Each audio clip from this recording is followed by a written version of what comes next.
முருகன் பக்தர்கள் அனைவருக்கும் அன்பு வணக்கங்கள். என் அன்பு குழந்தையே, நீ யாரோடு சேர்ந்து வாழ வேண்டும் என்று ஆசைப்படுகின்றாயோ அவரை சந்தித்து நான் பேசிவிட்டேன். அவரின் எண்ணங்கள் என்ன என்பதையும் நான் உனக்கு சொல்கின்றேன், கேள் தங்கமே. நீயும் உன் துணையும் இப்பொழுது பிரச்சனையில் இருக்கின்றீர்கள்.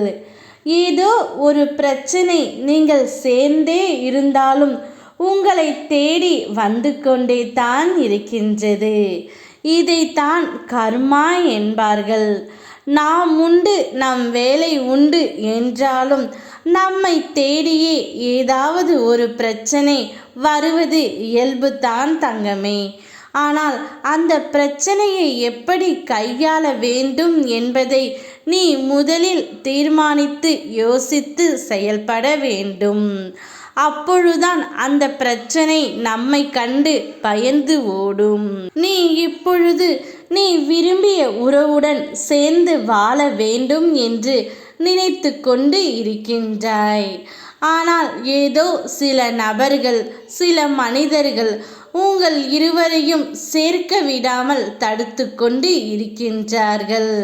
விதியின் சதியாலும் நபரின் சூழ்ச்சியாலும் இப்பொழுது நீங்கள் இருவரும் பிரிந்தும் இருக்கின்றீர்கள்.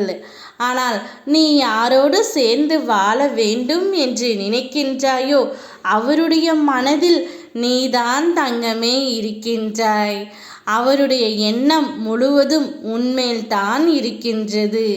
நீ எப்படியெல்லாம் அவரை நினைத்து வருத்தப்பட்டு கொண்டு இருக்கின்றாயோ அவரும் உன்னை நினைத்துதான் வருத்தப்பட்டு கொண்டு இருக்கின்றாய்.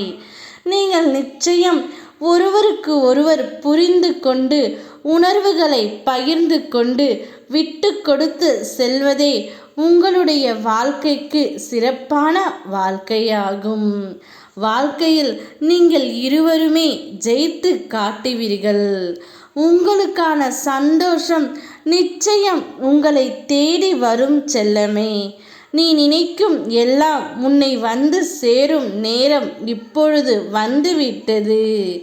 எல்லா சந்தோஷங்களையும் நீ பார்க்கும்படி நான் செய்ய போகின்றேன். என் பரிபூரண அருள் என் பிள்ளைகளுக்கு கிடைத்துவிடும். யாம் இருக்க பயமேன். ஓ முருகா.